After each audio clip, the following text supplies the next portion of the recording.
नमस्कार, मैं हूं नेहा शर्मा। आप देख रहे हैं कार्यक्रम आध्यात्मिक ज्ञान चर्चा। तो आइए शुरुआत करते हैं कार्यक्रम की और जानते हैं विचार जगत गुरु तत्वदर्शी संत रामपाल जी महाराज बनाम आदरणीय आचार्य श्री विजय धर्म धुरंधर सुरीश्वर जी महाराज के विचार। परमात्मा कैसा है, साकार या निराकार? परमात्मा की दो अवस्थाएं हैं। परमात्मा तो आत्मा की एक अवस्था है। यदि उस अवस्था को हम सशरीरी शरीर के साथ में मानते हैं, शरीर के रूप में मानते हैं, तो वह साकार है। जबकि हम उसको अशरीरी मानते हैं तो फिर वह निराकार है। सशरीरी परमात्मा को हम लोग अरिहंत कहते हैं, क्योंकि अरिहंत जिस समय धर्म तीर्थ की स्थापना करता है और धर्म तीर्थ की स्थापना के बाद में जब तक कि वह निर्वाण को प्राप्त नहीं होता तब तक वह साकार ही माना जाता है। और उस समय या उस समय की स्थितियों को याद करते हुए जो उपासना की जाती है वह साकार उपासना है। और हमारी जैन पूजा पद्धति में निराकार उपासना, जबकि हम पिंडस्थ और पदस्थ प्रकार से साकार उपासना है। और जबकि हम रूपातीत अवस्था का चिंतन करते हैं और रूपातीत अवस्था में मालिक परमात्मा की स्थिति की आत्मा के स्वरूप का चिंतन करते हैं तो वह निराकार उपासना है। तो जैन परंपरा में साकार उपासना और निराकार उपासना दोनों प्रकार की उपासनाएं पाई जाती हैं। और परमात्मा की उपासना इसलिए कि हमारी आत्मा भी उनके जैसी है, उनकी जैसी स्थिति को पाने के लिए उपासना अत्यंत अनिवार्य है। इसीलिए जैन दर्शन में, जैन धर्म में साकार और निराकार दोनों प्रकार की उपासना का महत्व है। क्या आप वेद व गीता को सत्य मानते हैं? मैं सत्य मानता हूं। क्या नमोकार मंत्र वेदों वाला ओंकार अर्थात ओम मंत्र है? एक बात कहना चाहता हूं, ओम एक प्रकार का मंत्र है। मंत्र के ऊपर कभी भी किसी एक परंपरा का अधिकार नहीं रहा। और ओम तो वैसे भी एक इस तरीके का मंत्र है जो कि वर्तमान काल में लगभग सभी की सभी परंपराओं में, धर्म परंपराओं में किसी न किसी रीति से घुला मिला ही है।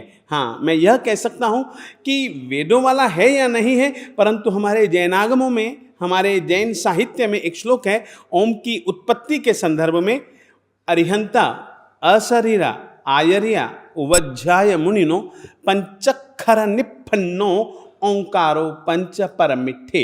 हम जो ओम, चाहे वो वेदों का हो चाहे किसी का भी क्यों ना हो, ओम के विषय में जैन परंपरा मानती है कि वह स्वयं नमस्कार महामंत्र का एक पर्यायवाची और एक लघु मंत्र है, एकाक्षरी मंत्र है और नमस्कार महामंत्र का स्वरूप है। जैन परंपरा इस रीति से मानती है। क्या तीर्थंकर का पुनर्जन्म होता है? बिल्कुल नहीं, तीर्थंकर का पुनर्जन्म नहीं होता है। ये थे आदरणीय आचार्य श्री विजय धर्म धुरंधर सुरीश्वर जी महाराज के विचार। और आइए अब जानते हैं जगत गुरु तत्वदर्शी संत रामपाल जी महाराज के विचार। बोलो सतगुरुदेव की जय। बंदी छोड़ कबीर परमेश्वर जी की जय। बंदी छोड़ गरीबदास जी महाराज जी की जय। स्वामी राम देवानंद जी गुरु महाराज जी की जय।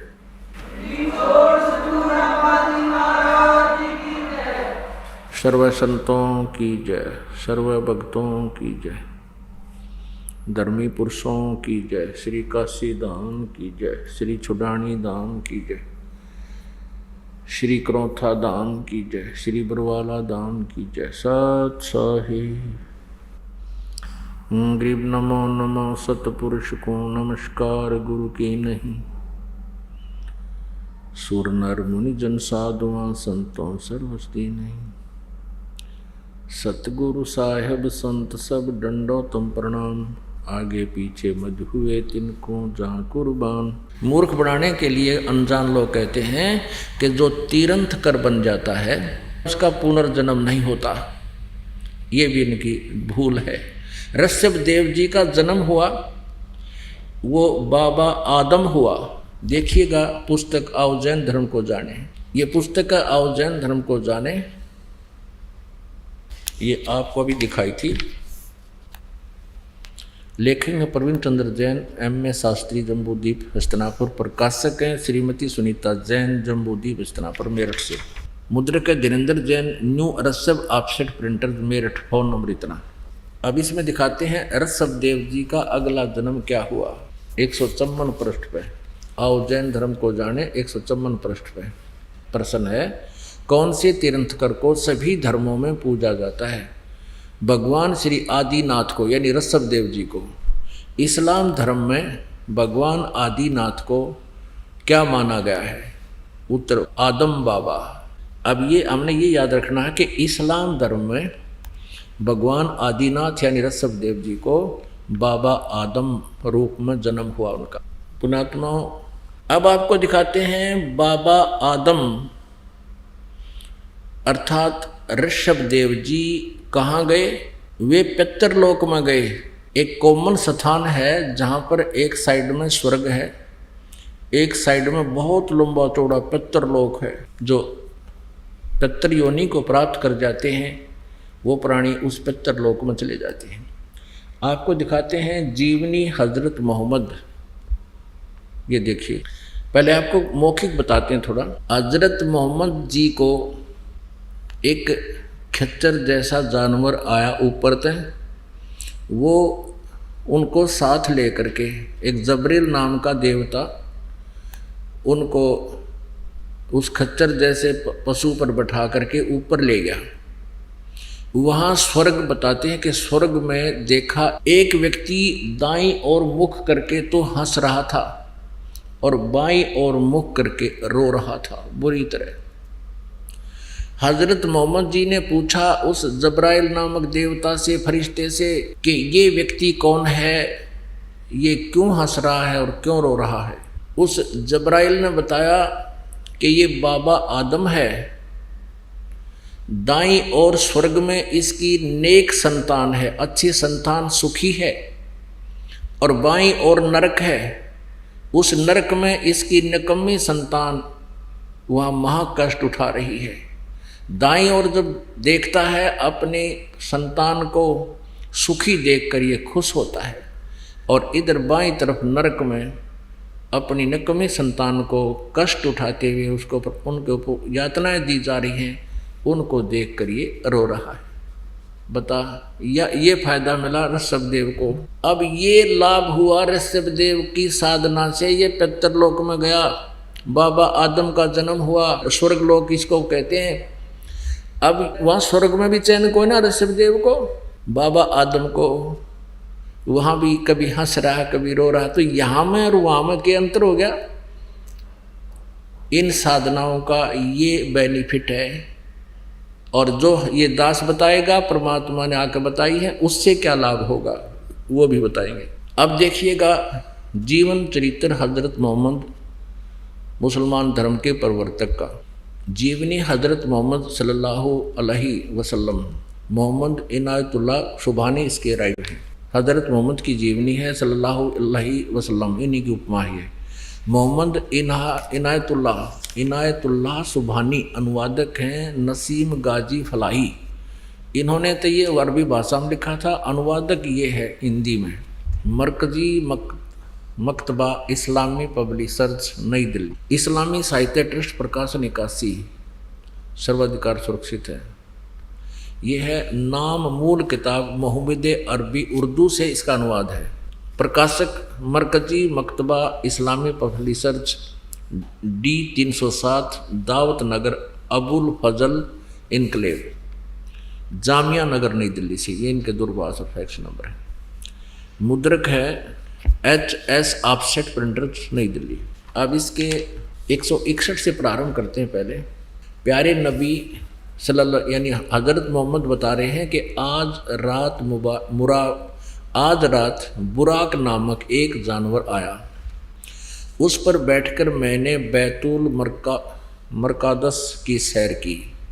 वहाँ पहुँचा तो नबियों की जमात आई, उनमें अब्राहिम, यानी ये सारे वही हैं जो हजरत ये मुसलमान धर्म के जितने भी हैं और ईसाई धर्म के उस पितरलोक में हैं, उनमें इब्राहिम अलैहिस्सलाम भी थे, मूसा और ईसा अलैहि भी थे। मैंने उन सबको नमाज भी पढ़ाई।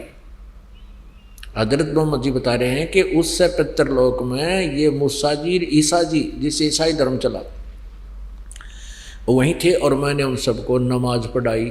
अब 164 पृष्ठ पाते हैं। प्यारे नबी यानी हजरत मोहम्मद बता रहा है, अपने सच्चे साथियों के बीच बैठे अल्लाह ने उनको जो बड़ी बड़ी नेमत दी थी उनका जिक्र करने लगे। अपने साथियों बता रहे हैं हजरत मोहम्मद जी मुसलमान धर्म के प्रवर्तक, बैतुल मरकादस से आकाश पर जाने का हाल भी सुनाया। वहाँ कुदरत के जो जलवे देखे थे उनको भी बयान किया। आप यानी हजरत मोहम्मद ने फरमाया बताया कि इस तरह हजरत जबरील अलही मुझे पहले आकाश पर ले गए। वहाँ इंसानों के बाप हजरत आदम अलही मिले।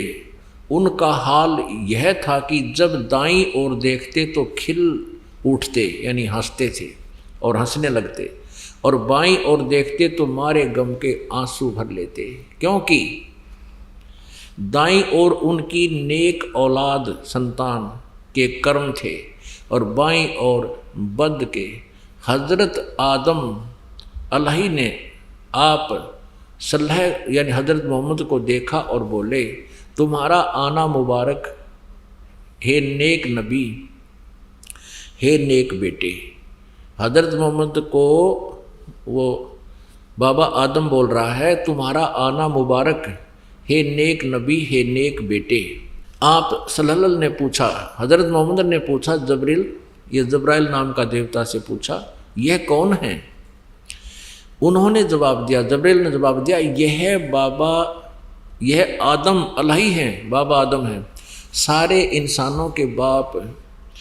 फिर जबरील अलही आप सल्लाह को दूसरे आकाश पर ले गए, फिर तीसरे पर इसी तरह आगे बढ़ते गए। आप जिस नबी के पास से गुजरते ये मनमोहक शब्द कानों में गूंजते, अपने आत्माओं सौभाग्य आपका, आप जी को परमात्मा ने छुट्टी दिलवाई काल के कोलूत हैं और यहाँ आपको बैठाया और आपके ऊपर ये अमृत की वर्षा की।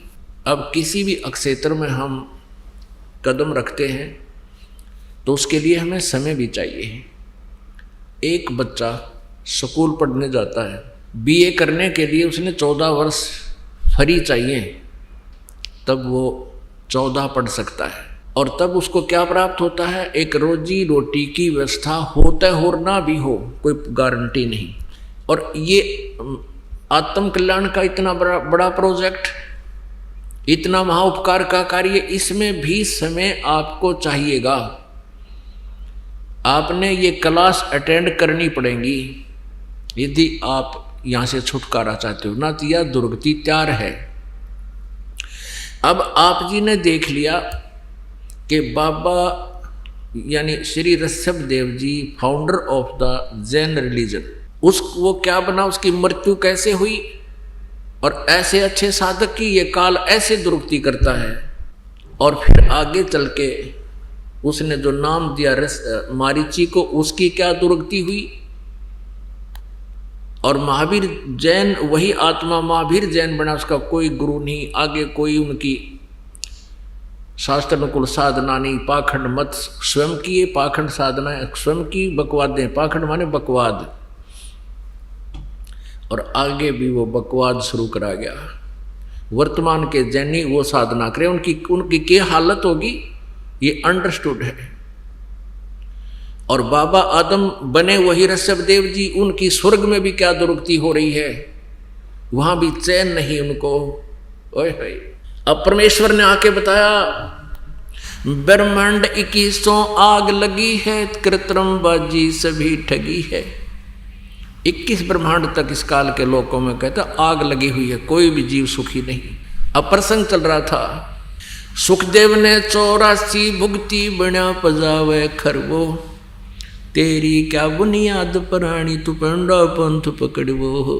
अब तेरी क्या बुनियाद प्राणी, तू वो रास्ता ग्रहण कर, वो मार्ग ग्रहण कर जिससे तुझे फिर से ये दुर्गति ना हो, तेरी फिर जन्म मृत्यु कभी ना हो। उसके लिए क्या बताया है? श्रीमद् भगवत गीता जी अध्याय नंबर 4 के श्लोक नंबर 5 और 9 में अध्याय 2 के श्लोक नंबर 12 में, अध्याय 10 के श्लोक नंबर 2 में ये स्पष्ट किया है गीता ज्ञान दाता ने कि मेरे और तेरे अर्जुन बहुत जन्म हो चुके, तू नहीं जानता, मैं जानता हूं। फिर गीता जी अध्याय नंबर 8 के श्लोक नंबर 5 और 7 में कहा कि मेरी साधना करनी है तो युद्ध भी कर और अपनी भक्ति भी करते रहना, यहाँ शांति नहीं होगी तुझे। और 8वें अध्याय के गीता जी के श्लोक नंबर 13 में कहा कि मेरा तो एक ओम अक्षर है मुझ ब्रह्म का, ओम इति एकाक्षरम ब्रह्म व्यवहारण माम अनुसमरण ये प्रयाति तजम देहम स याति परमाम गतिम।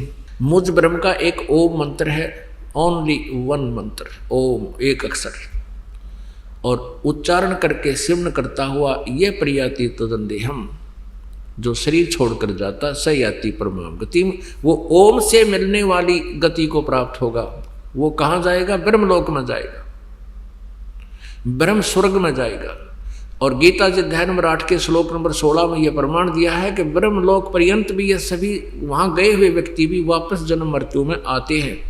आप जी ने प्रमाण भी देख लिया, ऋषभ देव जी से दीक्षा प्राप्त मारीची वाला जीव ओम नाम का जाप करके ब्रह्मलोक में गया, ब्रह्म स्वर्ग में गया, ब्रह्म स्वर्ग कहो ब्रह्मलोक कहो, और फिर आया। और फिर कितने दुख हुए उसके जीवन में। इसलिए गीता जी अध्याय नंबर 7 के श्लोक नंबर 18 में कहा है कि मेरी साधना भी अनुत्तम है। ये ज्ञानी आत्मा है तो अच्छी उद्धार आत्मा है, लेकिन ये मेरे वाली अनुत्तम साधना में ही लीन है। अनुत्तमाम अति घटिया साधना में ही लीन है। इसलिए गीता जी अध्याय नंबर 18 के श्लोक नंबर 62 में कहा है कि अर्जुन तू सर्वभाव से उस परमेश्वर की शरण में जा जिसकी कृपा से तू परम शांति और सनातन परम धाम को, यानी शाश्वतम स्थानम, सदा रहने वाले स्थान को, यानी सतलोक को प्राप्त होगा। गीता जी अध्याय नंबर 4 के श्लोक नंबर 25 से लेकर 31 तक कहा है कि अर्जुन कोई तो देवताओं की पूजा करता है, कोई श्वास उश्वास की क्रियाएं करता है, प्राणापान की क्रियाएं करता रहता है, और कोई स्वाध्याय करता है, कोई तीक्ष्ण अहिंसावादी व्रत ही रखता है, जैसे मुंह पर पट्टी बांध के और नंगे पैरें घूमना, कोई नित्य पाठ करता है, कोई किसी मंत्र का जाप करता है। और प्रत्येक साधक अपनी साधना को पापनाशक जानता है, इसलिए तो कर रहा, नहीं तो त्याग दे। उनको पता लग जाए कि ये ठीक नहीं है, शास्त्र विरुद्ध है। तो कहा है कि चौथे अध्याय के 32वें श्लोक में कि ये इस प्रकार की, यानी विस्तार के साथ धार्मिक अनुष्ठानों की जानकारी, भक्ति कर्मों की जानकारी, सच्चिदानंद घन ब्रह्म की वाणी में ब्रह्मणे मुखे, यहाँ इन्होंने अनुवाद गलत कर दिया, अनुवादकर्ताओं ने ब्रह्मणे मुखे का अर्थ कर दिया वेद की वाणी, ये गलत कर दिया। और ब्रह्मणे का अर्थ होता है सच्चिदानंद घन ब्रह्म। इन्होंने 17वें अध्याय के 23वें श्लोक में गीता जी में सही किया है, ब्रह्मणे का अर्थ किया है सच्चिदानंद घन ब्रह्म। तो यहाँ ब्रह्मणे मुखे का अर्थ चाहिए था सच्चिदानंद घन ब्रह्म ने जो अपने मुखारविंद से, अपने मुख कमल से बोली है वो वाणी, उसको तत्व ज्ञान कहते हैं। उस तत्व ज्ञान में, सच्चिदानंद घन ब्रह्म की वाणी में, ये यथार्थ ज्ञान, तत्व ज्ञान, सत्य भक्ति विस्तार से कही गई है। उसको जानकर फिर किसी भी आप पाप को प्राप्त नहीं होगे, आप सब कर्मों से मुक्त हो जाओगे। चौथे अध्याय के 34वें श्लोक में कहा कि उस तत्व ज्ञान को जो सच्चिदानंद घन ब्रह्म ने आके स्वयं बताया है अपने मुख कमल से, उसको तत्वदर्शी संतों से जानो, समझो, उनसे पूछो। यानी गीता ज्ञानदाता अनभिज्ञ है उस तत्व ज्ञान से, और उनको दंडोत प्रणाम करने से, कपट छोड़कर उनसे प्रसन्न करने से वो तत्वदर्शी संत तुझे उस परमेश्वर का ज्ञान बताएंगे। गीता ज्ञानदाता से अलग है वो परमात्म तत्व। फिर तत्वदर्शी संत की पहचान बताई है 15वें अध्याय के प्रथम श्लोक में कि ऊपर को जड़ वाला, नीचे को शाखा वाला, ये उल्टा लटका हुआ संसार रूपी वृक्ष समझो, और इसके जो सभी विभागों को, छंदों को, अलग अलग टुकड़ों को बता देगा, जानता है वेदवित। वो तत्वदर्शी संत है, वह वेद के तात्पर्य को जानता है। वो तत्वदर्शी संत है। परमेश्वर ने 600 वर्ष पहले कबीर परमेश्वर ने आके बताया था, अक्षर पुरुष एक पेड़ है, निरंजन वा की डार और तीनों देवा शाखा है, ये पात रूप संसार। अब देखिएगा एक झलक संसार रूपी वृक्ष की। ये संसार रूपी वृक्ष है, जड़ प्रोक्ष है, जमीन में होती है। ये एक संसार रूपी वृक्ष है। ऊपर को मूल परमात्मा तो जड़ समझो, परम देव पुरुष यानी पूर्ण परमात्मा तो ये जड़ है, मूल है। और ये तना कौन है? ये तना कौन है? कौन भगवान है? डार कौन भगवान है? पत्ते कौन, शाखा कौन भगवान है और पत्ते कौन है? जो इनको विस्तार से बता दे 15वें गीता जी अध्याय नंबर 15 के श्लोक नंबर 1 से 4 और 16-17 इसके ऊपर पूर्ण रूप से जो ना समझ में आएंगे। ये ऊपर को तो जड़ है पूर्ण परमात्मा, पूर्ण ब्रह्म परमेश्वर, परम अक्षर ब्रह्म, ये इतना हिस्सा तो। और इससे बाहर जो दिखाई देता है ये तना तुरंत जमीन से बाहर, ये अक्षर पुरुष है, इसको परब्रह्म भी कहते हैं। इससे एक डार निकली, इसको ब्रह्म समझो, ये ज्योति निरंजन समझो, 21 ब्रह्मांड में जहाँ हम रह रहे हैं। और इसके आगे 3 शाखाएं हैं, ब्रह्म के पुत्र हैं, रजगुण ब्रह्मा जी, सतगुण विष्णु जी, तमगुण शिव जी, ये शाखा हैं। और हम पात रूप संसार। परमेश्वर ने आके बताया कबीर जी ने, अक्षर पुरुष एक पेड़ है, निरंजन वा की डार और तीनों देवा शाखा है, ये पात रूप संसार। अब आपको गीता जी अध्याय नंबर 15 के अब दिखाते हैं 1 से 4 श्लोक। अब कहने का भाव ये है कि जैसे आपने एक सेंटेंस सुना परमेश्वर की सच्चिदानंद घनब्रह्म की वाणी में, सुखदेव ने 84 भुगती बिना पजावे खरवो, तेरी क्या बुनियाद प्राणी तू पेंडा पंथ पकड़े वो। सुखदेव जैसे महापुरुषों ने भी 84 लाख योनियों में गधे की योनियां भी भोगनी पड़ी, तो तेरी क्या बुनियाद है? जब सच साधना नहीं करेगा तो तू कैसे बचेगा? वो साधना तुम्हें प्राप्त भी नहीं है तो वो ऋषि लोग करते थे और फिर भी उनकी ये दुर्गति हुई। अब वो मार्ग पकड़, वो रास्ता ग्रहण कर जिससे ये छुटकारा हो, वह जानकारी अब दी जा रही है आप जी को, ध्यान से सुनना इसको। अब देखिए श्रीमद् भगवद गीता, जयदयाल गोविंद का इसके अनुवादक हैं, गीता प्रेस गोरखपुर से प्रकाशित है। अब देखिएगा 15वें अध्याय का प्रथम श्लोक दिखाते हैं आपको। ये है अथ पंचदशो अध्याय, 15वां अध्याय, ये प्रथम मंत्र। ऊर्ध्व मूलम अधः शाखम, ऊर्ध्व माने ऊपर को जड़, मूल और नीचे को शाखा, अधः शाखम, अश्वत्थम प्राहु अव्यम, छंदासी यस्य प्रणानी ये तम वेद स वेदवित। इसका अर्थ है सीधा सा कि ऊपर को जड़ है उस पूर्ण परमात्मा समझो, इस संसार रूपी वृक्ष की, क्योंकि जड़ से ही पौधा होगा और जड़ से ही सारे पेड़ को आहार मिलता है, यानी सबका मालिक, सबका धारण पोषण करने वाला वो पूर्ण परमात्मा ऊपर है, शतलोक में है, सचखंड में है। और अधः शाखम, अब गीता ज्ञानदाता ने सिर्फ 2 पॉइंट बताए हैं, ऊपर न जड़ वाला और नीचे न शाखा वाला, उल्टा लटका हुआ संसार रूपी वृक्ष है। और छंदासी यानी इसके विभाग, पत्ते आदि इसके विभाग कहे गए हैं।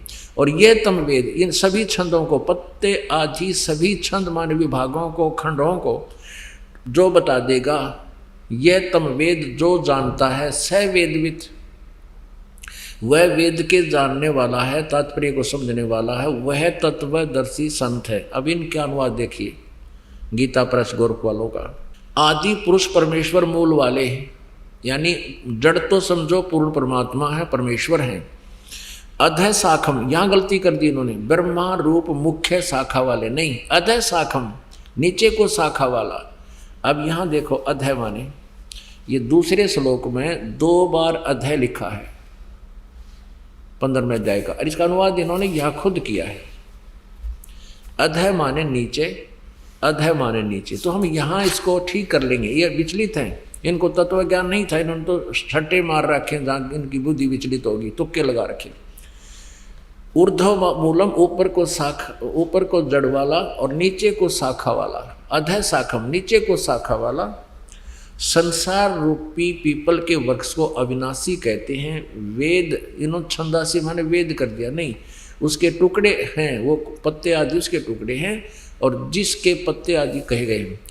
और उस संसार वर्ष को जो व्यक्ति मूल सहित तत्व से जानता है, जड़ से लेकर पत्तों तक बता देगा, वह स वेदवित, वह वेद के तात्पर्य को जानने वाला है, वह तत्वदर्शी संत है।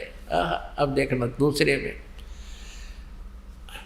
उस संसार की तीनों गुण रूप, तीनों गुण रूप। अब ये यहाँ ये कोड वर्ड है, रजगुण ब्रह्मा जी, सतगुण विष्णु, तमगुण शिव जी रूपी तीनों गुण रूपी शाखाएं। ये विषय पर वाला, संस्कृत भी दिशा देखो, विषय पर वाला शाखा ये है आदि योनि रूप शाखाएं हैं, विषय भोग वाली शाखाएं नीचे और ऊपर फैली हुई है, सर्वत्र नहीं है ये, ऊर्ध्व माने ऊपर और नीचे फैली हुई। मनुष्य लोक में यानी इस पृथ्वी लोक, मनुष्य लोक में कर्मों के अनुसार बांधने की, यहाँ फंसाए रखने की भी मूलानी मुख्य कारण है ये ब्रह्मा विष्णु महेश जी तीनों गुण। और नीचे और ऊपर, ये सभी लोकों में नहीं, नीचे और ऊपर, यानी पृथ्वी लोक पर ये ज्ञान बोला जा रहा था। ऊपर स्वर्ग लोक, नीचे पाताल लोक, तीन लोक पर इन तीनों प्रभुओं की जो है ना रेंज है, इनकी प्रभुता है फैली हुई। अब यहाँ एक कंसेप्ट क्लियर करना पड़ेगा कि ये तीन गुण क्या है, जब ये समझना होगा आगे। अब देखिएगा मार्कंडेय पुराण, इसमें दिखाते हैं ये रजगुण ब्रह्मा कहो, सतगुण विष्णु, तमगुण शिव जी कहो, चाहे तीनों गुण कहो, एक ही बात। ये देखिएगा, ये मार्कंडेय पुराण है और गीता प्रेस गोरखपुर से प्रकाशित है। मार्कंडेय पुराण सचित्र मोटा टाइप, केवल हिंदी, गीता प्रेस गोरखपुर से प्रकाशित है। गीता प्रेस गोरखपुर से प्रकाशित है। 122 पृष्ठ पे नीचे आते हैं। यहाँ मार्कंडेय जी बोले मुने, ये मार्कंडेय जी बता रहे हैं। अब हम आते हैं 123 पृष्ठ पे। इस तरह स्वयंभू परमात्मा की तीन अवस्थाएं हैं, रजोगुण प्रधान ब्रह्मा, तमोगुण प्रधान रुद्र और सतोगुण प्रधान विश्वपालक विष्णु हैं। और ये ही तीन देवता हैं और ये ही तीन गुण हैं। अब ये यहाँ से कोड वर्ड समझना, वो तीनों गुण कौन है? ब्रह्मा जी, विष्णु जी, शिव जी। रजगुण ब्रह्मा, सतगुण विष्णु, तमगुण शिव जी। अब पुण्यात्माओं, समझदार को संकेत ही बहुत होता है, फिर भी ये अज्ञान इतना कर दिया इन अज्ञानियों ने, नकली ऋषि गुरुओं ने। आप जी को प्रमाण ना दिखाए जाएंगे तो आप मान नहीं सकते, इसलिए आपको रह कर एक कंसेप्ट को क्लियर करने के लिए 4-5 प्रमाण आपको दिखाए जाते हैं, तब ये मन स्वीकार करता है। जब आत्मा मानती है सचमुच हम गलत कर रहे थे। ये देखिएगा, श्रीमद् देवी भागवत हिंदी टीका सहित भाग 1, ये कहाँ से छपी है? अथ देवी भागवतम भाषा सभाष टीकम सहमात्यम, खेमराज श्री कृष्ण दास प्रकाशन, बम्बई 4। इसका हम तीसरा सकंद दिखाएंगे आपको। अथ श्रीमद् देवी भागवते भाषा टीका युक्ते तृतीय सकंद है प्रारंभते। अब इसके 11 पृष्ठ पर आते हैं। ये पृष्ठ 11 है, देवी भागवत तृतीय सकंद अध्याय 5, इसका मंत्र नंबर 8। भगवान शंकर कहते हैं, अपनी माँ से पूछ रहे हैं, हे माता, यदि हमारे ऊपर सदा आप दया युक्त हो तो हमको तमोगुण में किस प्रकार प्रदान किया है, और ब्रह्मा रजोगुण और हरि सतोगुण युक्त किए हैं, क्यों युक्त किए हैं? अब यहाँ देखो, अब संस्कृत पढ़ेंगे हम। इसमें संस्कृत भी साथ है, एक और सुविधा हमारे लिए। 8वां श्लोक है, यदि दया धर्मना न सदाम्बिके कथम अहम विहित च, मैं क्यों बना दिया तमोगुण है, मुझे तमोगुण क्यों बना दिया? और कमल जय, कमल से उत्पन्न होने वाले ब्रह्मा को, कमल जय मान ब्रह्मा को रजोगुण संभव, सुविहित क्यों सतोगुण हरि, और विष्णु जी को सतोगुण क्यों बना दिया?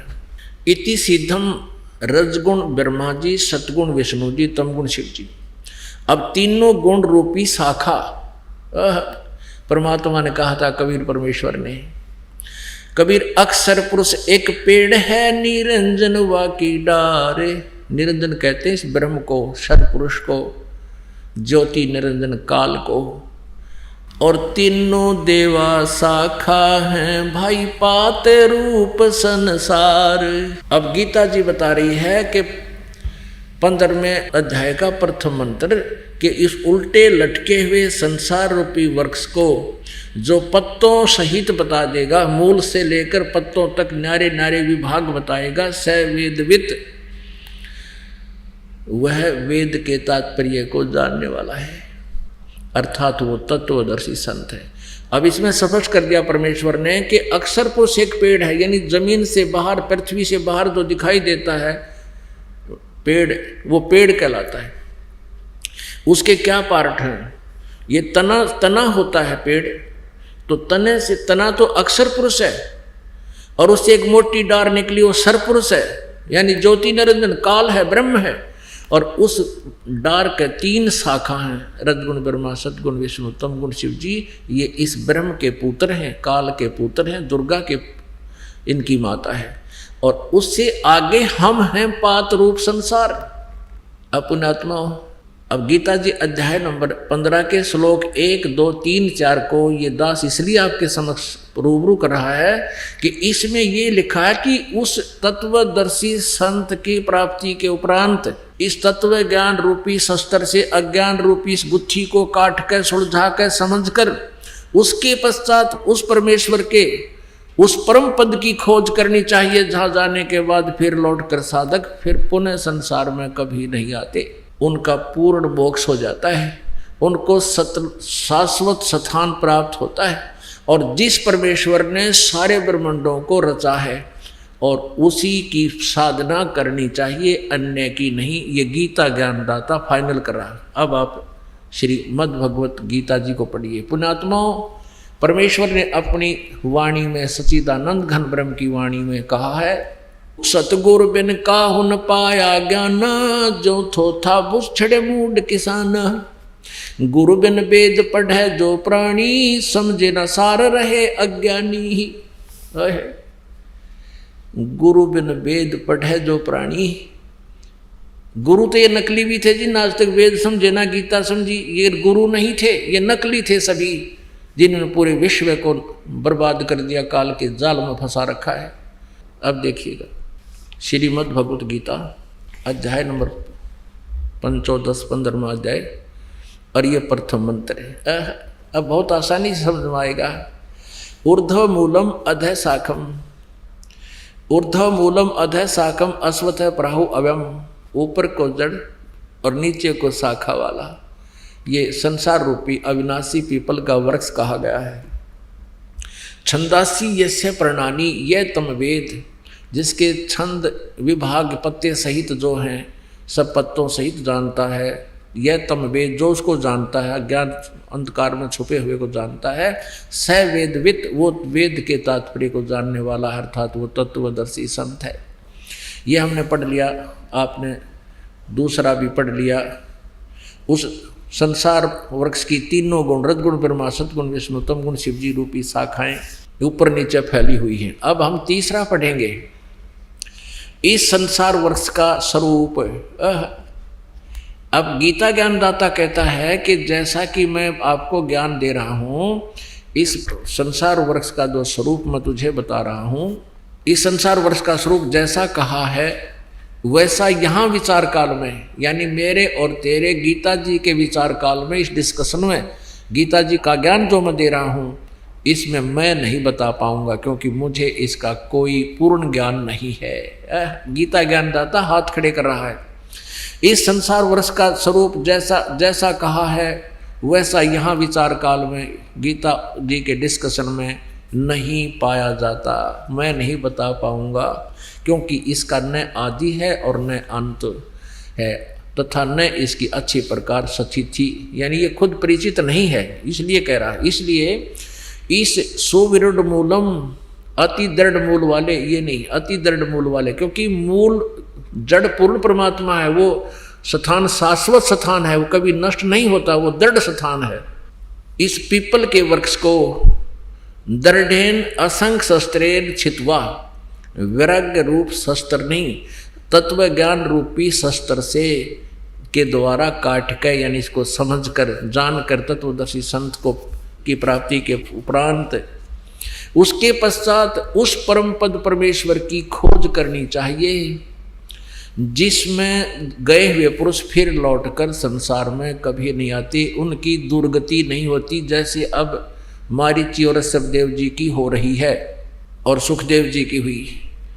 फिर लौटकर संसार में नहीं आते, और जिस परमेश्वर से पुरातन संसार वर्ष की प्रवृत्ति विस्तार को प्राप्त हुई है, जिस परमेश्वर ने सारे ब्रह्मांडों की रचना की है, उसी आदि पुरुष नारायण के मैं शरण हूँ, इस प्रकार निश्चय करके उस परमेश्वर का मनन और निधि ध्यान करना चाहिए। गीता ज्ञानदाता किसी और परमात्मा की भक्ति के लिए दृढ़ता से कह रहा है।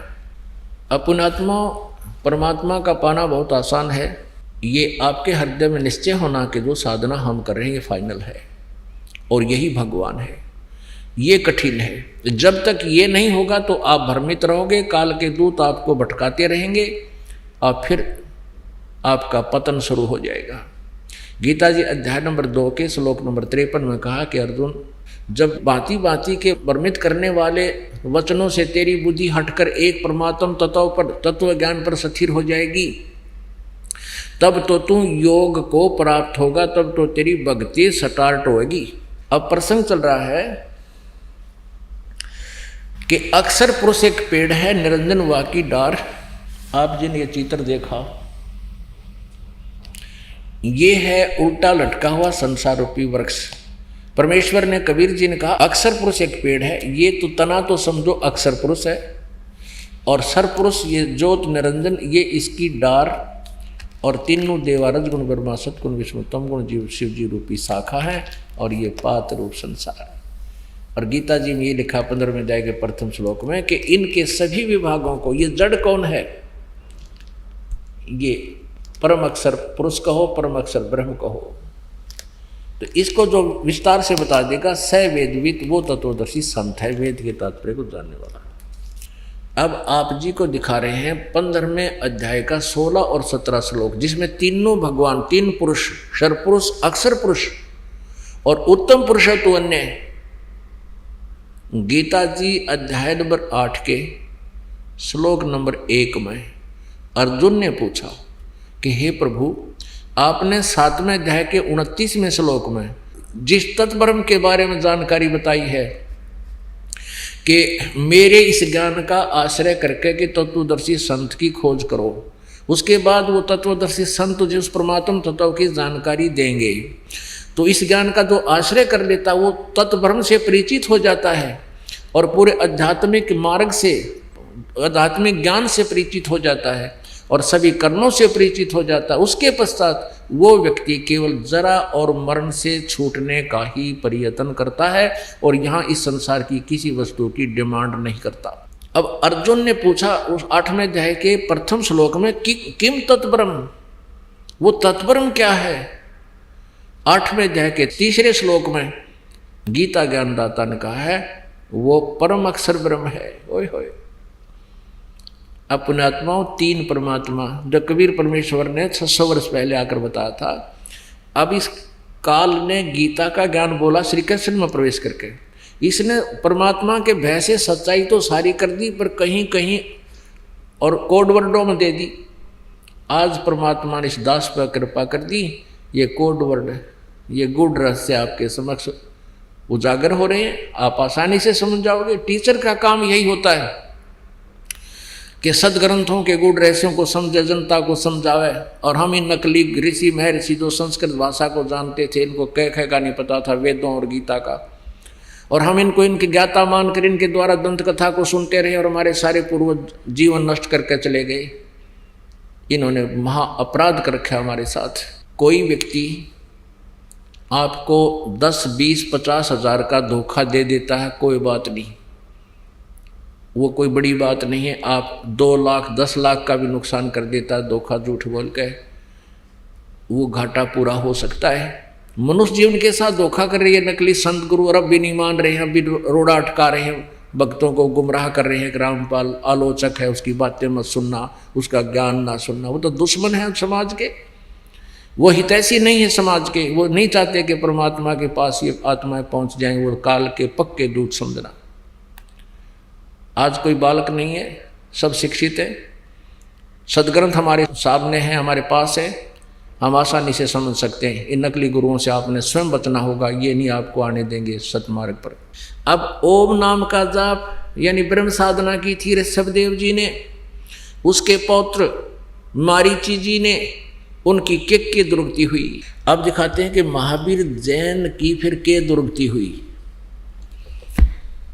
अब ये तो क्लियर हो गया कि मारीची ने उपदेश लिया ऋषभदेव से, जो प्रथम तीर्थंकर था, और वही आत्मा बीच में कितना कष्ट उठाया, आगे वो के बनी महावीर जैन वाला जीव। अब देखिए इन्हीं की पुस्तक में, ये पुस्तक है आओ जैन धर्म को जाने, धर्म मंच प्रश्नोत्तर माला, प्रवीण चंद्र जैन M.A. शास्त्री, ये इसके लेखक हैं। आओ जैन धर्म को जाने, लेखक है प्रवीण चंद्र जैन M.A. शास्त्री, जम्बूद्वीप हस्तिनापुर। प्रकाशक है श्रीमती सुनीता जैन, जम्बूद्वीप हस्तिनापुर, मेरठ उत्तर प्रदेश में। ये कहाँ से छपी है? मुद्रक है Dhirendra Jain, new Rishabh offset printers, ये मेरठ, यहाँ से मिसप्रिंट सा है। अब इसके हम 293 से प्रारंभ करते हैं, 293। आओ जैन धर्म को जाने, विशेष प्रकरण। श्री महावीर भगवान के अन्य कौन कौन से नाम हैं? उत्तर दिया है अन्य 5 नाम है, वीर, अतिवीर, सन्मति, महावीर एवं वर्धमान। अब आगे चले 294 पे और 3351 नंबर ये प्रश्न है। श्री महावीर भगवान के जीवन का कथन कहाँ से प्रारंभ होता है? पुरुरवा नामक भील की पर्याय से। श्री महावीर भगवान का जीव पुरुरवा भील के शरीर से कहाँ गया? पर्याय से। पहले सौधर्म स्वर्ग में 1 सागर की आयु वाला देव हुआ। पहले स्वर्ग के बाद श्री महावीर भगवान का जीव किस पर्याय में गया? उत्तर, भरत चक्रवर्ती की रानी अनंतमती से मारीची नामक ज्येष्ठ पुत्र हुआ। ये मारीची वही है ऋषभदेव का पोता, और यही आगे चल के ये जीव महावीर जैन बना। हम अपने काम की बात पर आते हैं 295 पर। निगोद से निकलकर श्री महावीर भगवान का जीव कहाँ गया? हाय हाय, अनेकों भाव यानी शरीर धारण किए जीव अनेक योनियों को प्राप्त हुआ। कैसे?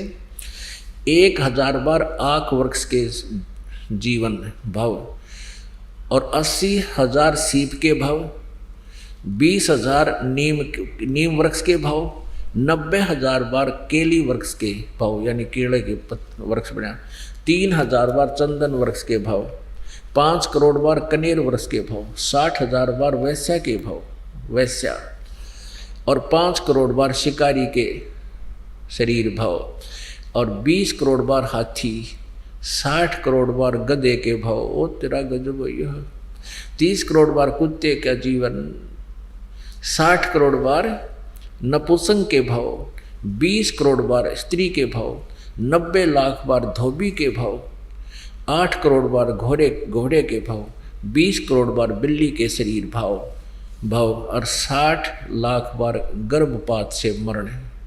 ओए माँ के पेट में मर गया, और 80 लाख बार देव पर्याय को प्राप्त हुआ। ओए होए, केवल 80 लाख बार तो देवता बना, और गधा बना, कुत्ता बना, 30 करोड़ बार कुत्ता तो एक बार बना हुआ बतेरा। ये सारा पानी फिर जाए देवता ने, एक का जीवन बतेरा कुत्ते का, सिर में कीड़े पड़ जा, खाज लाग जा, टांग टूट जा, सर्दी में पता नहीं कहाँ पड़ा रहे, और 60 करोड़ बार गधे का जीवन। पुण्यात्माओं, ये काम टीचर का होता है, जो सदग्रंथों को स्वयं समझे, अपना अभ्यास करे, अनुभव करे, भक्ति करे, परमात्मा की अंदर से प्रेरणा होती है, फिर तत्व ज्ञान अंदर से परमात्मा देता है। अब इसका निष्कर्ष देखो कि ऋषभदेव जी ने गुरु दीक्षा ली किसी ऋषि से, उसके बाद साधना की, और ऋषभदेव जी से फिर 1000 वर्ष ऋषभदेव जी ने साधना की। उसके बाद जब वो अपनी साधना समाप्त की, तुरंत पहला शिष्य बनाया मारीची, और वही आगे चलकर महावीर जैन हुआ। तो ऐसे ओम नाम यानी वेदों अनुसार साधना करने वाले जीव की क्या दुर्गति हुई। 80 लाख बार तो देवता बना। और यह वाकई हिस्ट्री आपने देखे ली, अनगिन कष्ट सहे। 60 करोड़ बार गधा, 30 करोड़ बार कुत्ता, 20 करोड़ बार बिल्ली, और तेरा गजब हो गया। पुणात्मा कलेजा मुंह को आता है, इतने कष्ट हमारे ऊपर हो रहे हैं, हम फिर भी आंखें नहीं खोल रहे, हम तत्व ज्ञान को पहचान नहीं रहे, भगवान को नहीं पहचान पा रहे। अब क्या होगा, महावीर वहां तक तो उस मारीची वाले जीव की दुर्गति, महावीर वाले जीव की दुर्गति होती रही।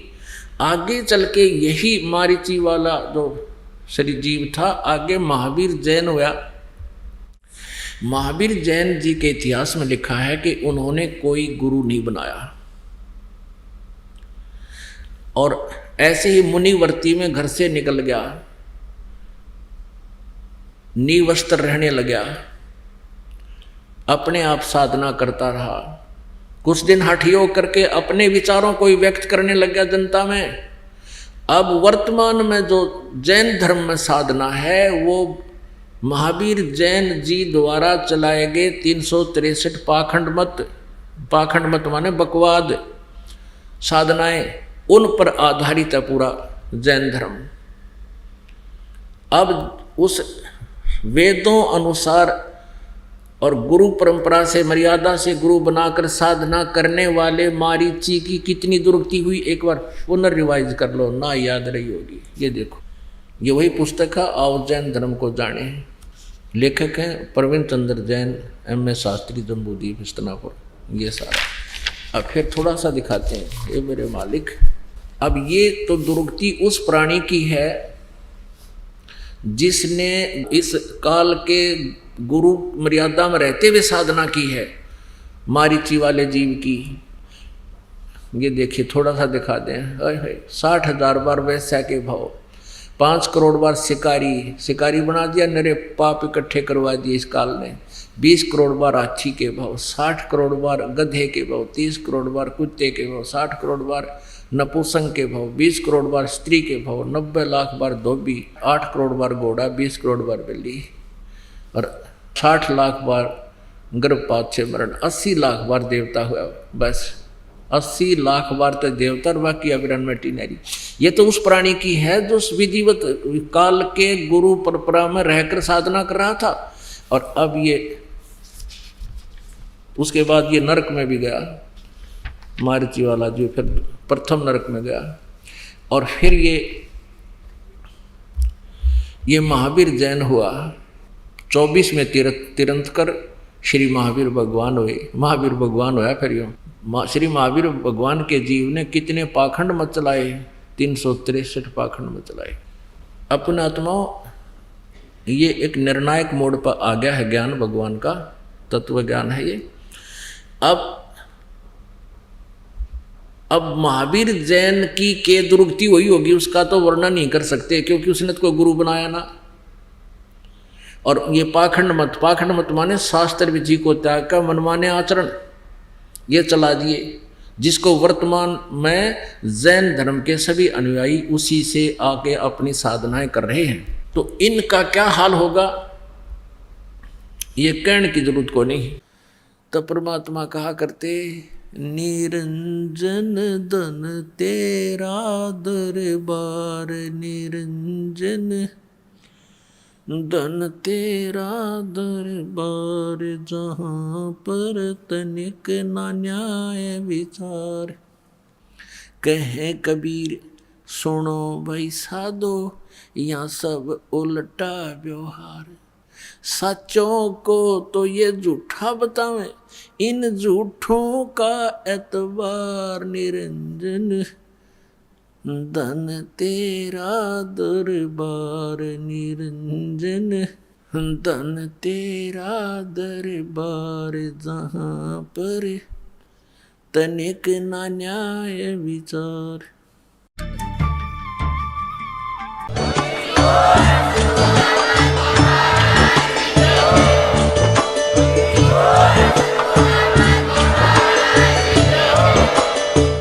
सुन रहे थे जगत गुरु तत्वदर्शी संत रामपाल जी महाराज जी के मंगल प्रवचन। अधिक जानकारी के लिए विजिट कीजिए हमारी वेबसाइट www.jagatgururampalji.org। संत रामपाल जी महाराज जी के शुभ आशीर्वाद से पूरे विश्व भर में 500 से भी ज्यादा नाम दीक्षा केंद्र हैं, जिन पर संत रामपाल जी महाराज जी द्वारा ऑनलाइन निशुल्क नाम दीक्षा दी जा रही है। अपने नजदीकी नाम दीक्षा केंद्र का पता करने के लिए संपर्क करें 8222880541।